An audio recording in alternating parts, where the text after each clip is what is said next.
A little piece of Scandinavia mixed up with a little piece of France in the form of a cupcake. Cardamom creme brulee cupcakes are killer, and I'm making them right now.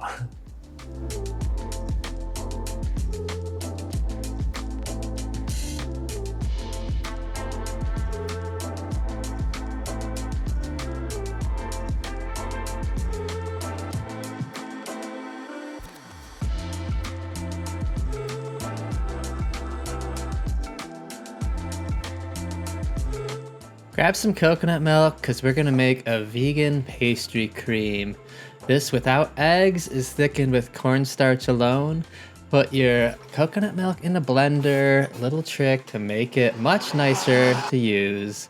In a small saucepan, I'm gonna add some oat milk or any other milk alternative you want to use, your coconut milk, which is now blended nicely, some cane sugar, salt, which apparently I forgot to film, cardamom powder, and the magic that's gonna bring it all together, cornstarch. Put it on a medium heat and start whisking. Gonna get this nice and smooth, and it's gonna thicken way faster than you think it would.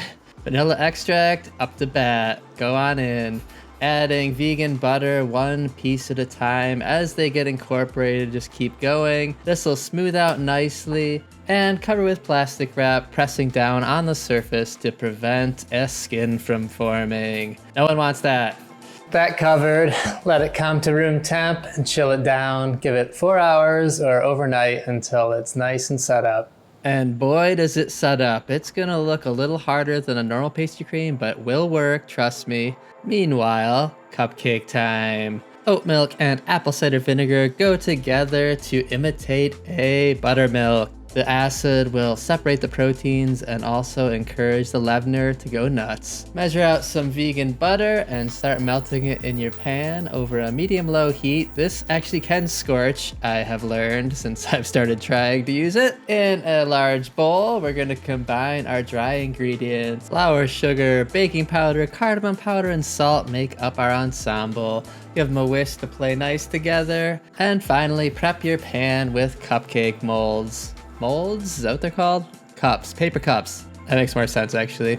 Alright, dry ingredients. Add your wet ingredients to it. Just make a little well in the middle before you do.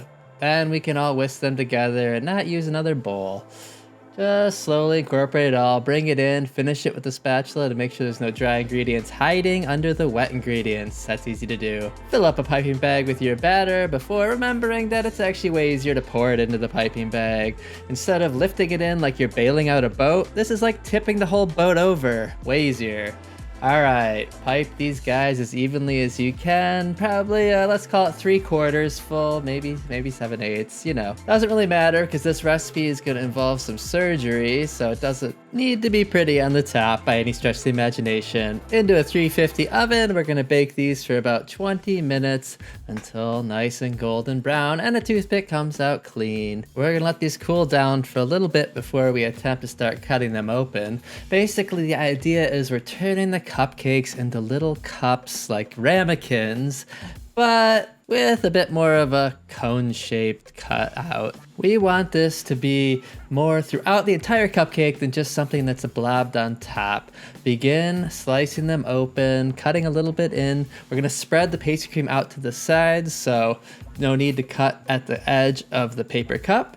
Just go along and make your little cones, you know, working your way through them, thinking if you should eat them all or find some other use for them, like freezing them, blitzing them, making cake crumbs for another recipe, you know, that kind of thing. Alright, food processor, up to bat. Put in your pastry cream that looks like it will never come to a fluid again. Behold the magic of the food processor.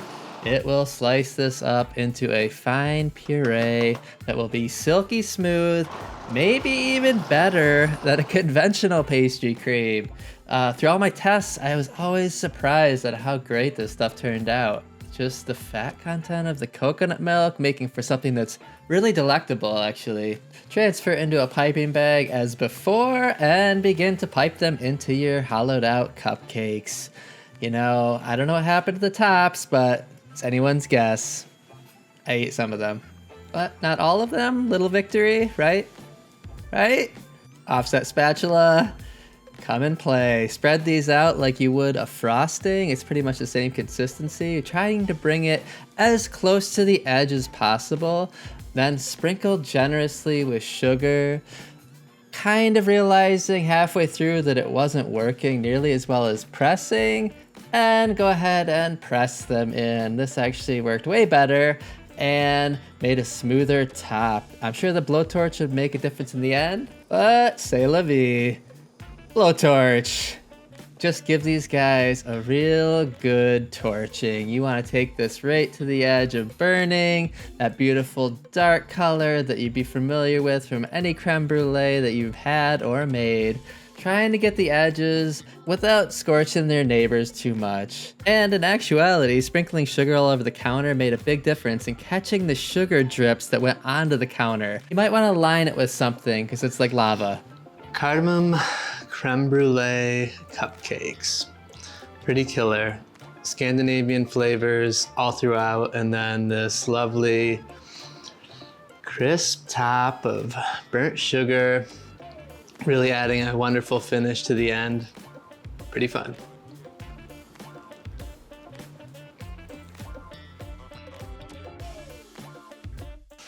Today I'm making creme brulee cardamom cupcakes, or cardamom creme brulee cupcakes.